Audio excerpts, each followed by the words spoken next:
Subscribe करंतु Odia updates channel को एवं पाखर थिया बेल आइकन को क्लिक करंतु वीडियो नोटिफिकेशन प्रथमे पाइबा पई। आखंडलमणि मंदिर ओडिशार भद्रक जिल्लार आरडी ठारे अवस्थित एक प्रधान शैवपीठ। यह बैतरणी नदी कूल आरडी ठारे और भद्रक सहर ठारू 40 किलोमीटर दूर अवस्थित। बैतरणी और साळंदी नदी द्वयर संगम स्थल आखंडलेश्वर बा आखंडलमणि बा बाबामणि मंदिर अवस्थित। मु आपण मानकु एही वीडियो रे बाबा आखंडलमणि प्रतिष्ठार कहानी विषय रे कहिबी। मु मधुस्मिता एवं आपण देखुचंती ओडिया अपडेट्स। चलंतु वीडियोटी आरंभ करिबा।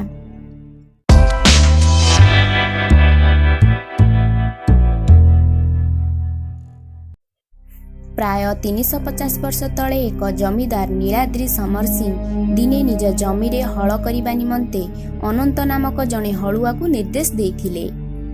अनंत किछि समय हल बुलाइबा परे हठात लंगल मुनटी माटी तले थिबा एक बस्ती रे बाजी भांगी जाइथिला एवं एहा परे तत्क्षणात आकाश रे कला बादल छाईगला और प्रचंड घड़घड़ी सह बिजुली चमकिबार लागिला।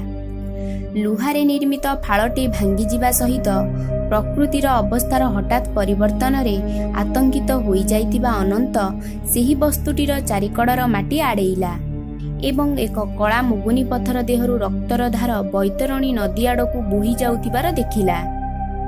एहा परे से जाई जमीदारंकु समस्त वृत्तांत जणाइला एवं जमीदार समर सिंह किछि ग्रामवासी को नै घटनास्थल रे पहुंचिले।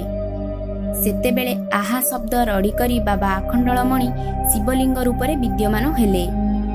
आहा शब्द रड़ी करिथिबारु सेही स्थानर नाम आरडी होईछि। सेही लिंगटी रे एक क्षत होई जाइथिला एवं सेही स्थानरु रक्त झरुथिबार समस्ते देखिले एवं शिवंकर मस्तक उपरे क्षीर वर्षा हेबा सह सेठारे एक नाग सेही क्षीर रे गाधुथिला। सेदिन राति रे जमीदारंकु स्वप्न जणे साधु तांकर समाधिस्थ कहानी विषय रे जणाइले। से द्वापर जुगरु अखंडलेश्वर भावरे समाधिस्थ थिले किंतु सेही लंगलर फाळ बाजिबा फଳରେ से लिंग रूपरे आविर्भाव हेले। एहा परठारु खंडमंडल रे ईश्वर भावरे महाप्रभु आखंडलेश्वर बा आखंडलमणि बा बाबामणि भावे सर्वजन विदित हेले। भगवान को इच्छानुसार से शिवलिंगर स्थापन कले। पूजा करने निमंते जाजपुरु नहरा ग्रामरु 5 जन ब्राह्मण को अणागला।